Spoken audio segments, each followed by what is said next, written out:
Hello guys, this is Sweet Service TV and welcome back to my channel. But if we'll start the devotional guys, I would like to shout out the parang personal channel na napunta rito at join sa devotional. Shout out ng God bless to Clarice Silado,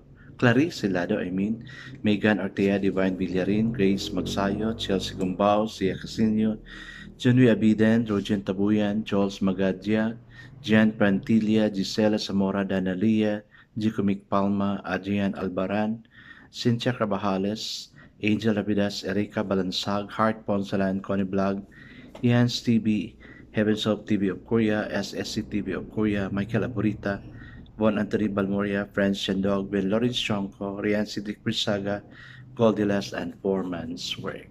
Shoutout na rin sa mga hindi nakisabay na manood sa devotional, but still napunta pa rin dito para manood at makinig sa devotional. God bless us all, guys.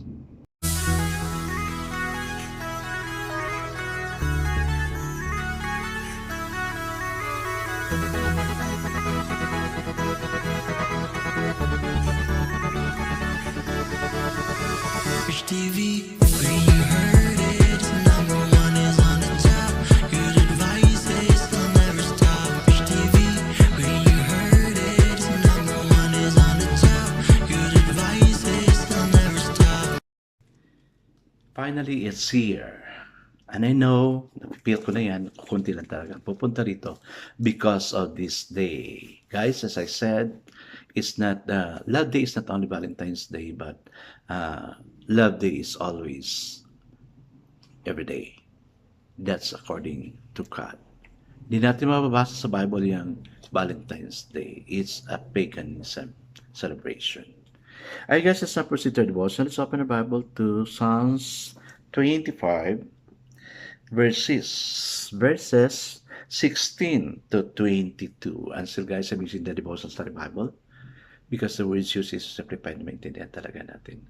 Okay, the word of the Lord in Psalms 22, verses 16 to 22 says, "Turn to me and be gracious to me, for I am lonely and afflicted.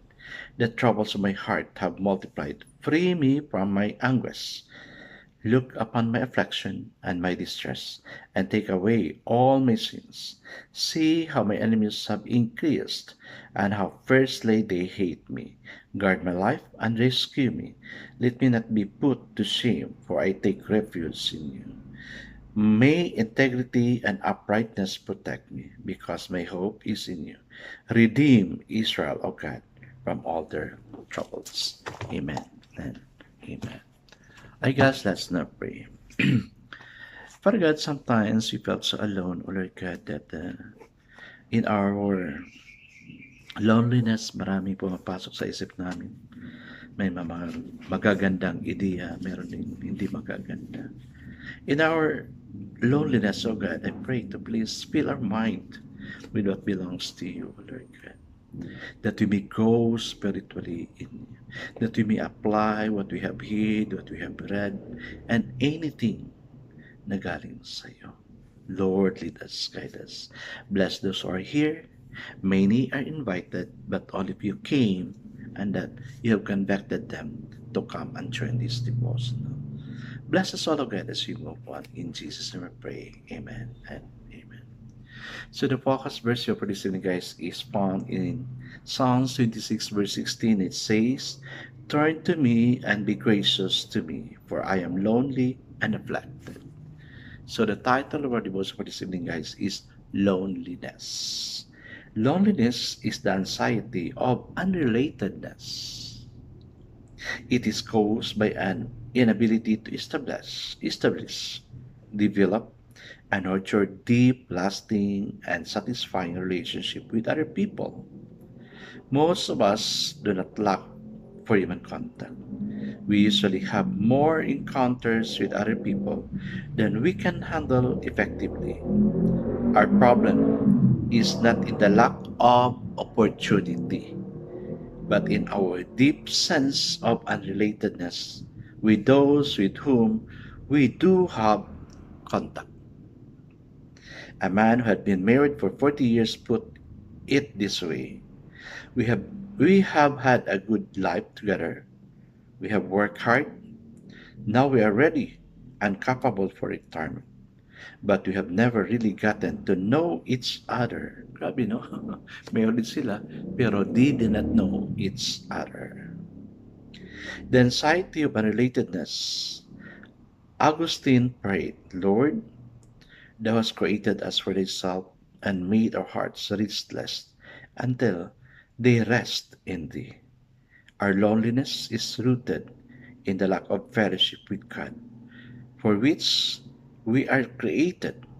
It is in a relationship with Him that we learn what it is to be loved and accepted as we are, and then love others as we have been loved. Amen and amen. Guys, I'm alone in my house, no? Pero I never felt lonely because I have God. Every time I felt so lonely, I just go to Him, pray, then filling my mind with what is godly, listening to godly music kasi may mga station dito sa amin, no?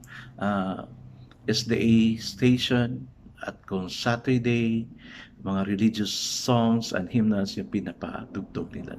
So it's an advantage for me to spend my Saturday with God.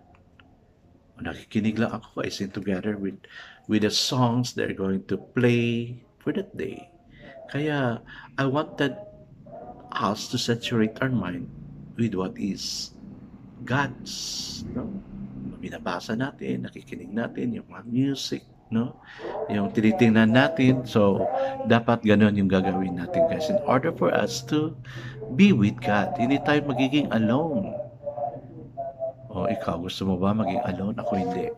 Because I have my God who is doing things for me at maunawain siya.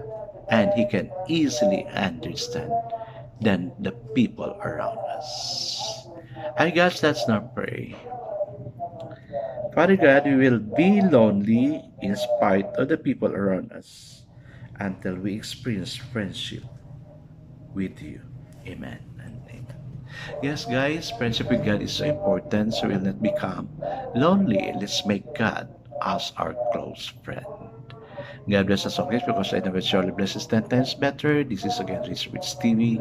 Kita-kita tayo muli sa muli. Paalam!